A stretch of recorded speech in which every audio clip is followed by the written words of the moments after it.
માં એક તો એક ટીમના બે જ પ્લેયર પીચ પર હોય, બરાબર?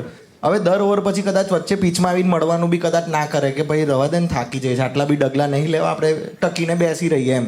તેમાં કોઈ સ્લેજિંગ કરવા ને તો મને તો એન્ટરટેનમેન્ટ મને એકચ્યુઅલી લાગતું હતું કે આઈને કોઈ વાત કરી જાય કે હા ભલા તે જે બી કીધું ખબર ના પડી પણ બહુ થેન્ક યુ વાત કરવા માટે એમ. બસ સેમ સેમ આપણને બી કઈ કઈ જાય, આપણને ખબર નહીં, ગુજરાતીમાં કહે તો ખબર પડે. તો તમે એવું કરતા હતા કે આમ ધારો કે આપણી ઓસ્ટ્રેલિયા સામે મેચ હોય અને તમે ને બીજા બાપુ રવિન્દ્ર સાહેબ એ લોકો જો તમે આમ જોડે હો, રમતા હો બંને ગુજરાતી, તો તમે પછી એકદમ ગુજરાતીમાં વાત કરવાનું ચાલુ કરી દો કે એમને ખબર ના પડે, પ્લાનિંગ હિન્દી કે ગુજરાતીમાં થાય એવું થાય? એ તો અત્યારે બી તમે કદાચ રીલ બી આવતી હશે, હું હાર્દિક કે હું ને જડેજા બેટિંગમાં આવીએ ને તો ગુજરાતીમાં જ વાત કરીએ. અરે એક બે પેલો જો પાછળ જે અને એવું લાગે છે કે આ હવે યોર્કર નાખશે તને કે આ નાખશે, એટલે અમારી ગુજરાતીમાં જ વાતો ચાલતી હોય. તો પછી પાકિસ્તાનમાં ઇંગ્લિશમાં બોલો એવું કરવાનું?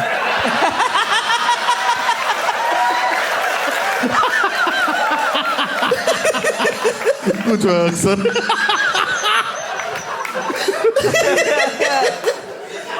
અક્ષર જ્યારે પહેલી વખત મને ખબર છે કે દરેક ગુજરાતના ક્રિકેટર, કારણ કે હું બહુ બધા ક્રિકેટર સાથે વાત કરતો હોઉં છું, તો એ લોકો સૌથી પહેલાં જ્યારે છે ને યંગ ક્રિકેટર્સ હોય, એટલે જ્યારે 16, 17, 18, 19, 20 વર્ષે કામ કરતા હોય, તો ત્યારે પહેલી વખત જ્યારે આમ સ્પીચ આપવાની હોય ને ટીવીના સામે, તો થોડી ફફડતી હોય, કારણ કે સામે હર્ષા ભોગલે કે એવું કંઈ હોય તો અંગ્રેજીમાં પૂછે કે we are a very young gentleman over here, you were great on the field today, how does it feel for your first 50 on the field? તો એવું ત્યારે તમે પહેલી વખત જ્યારે ઇંગ્લિશમાં બોલ્યા છો તો આમ થોડા અટવાયા હતા કે નતા અટવાયા, કેવું હતું?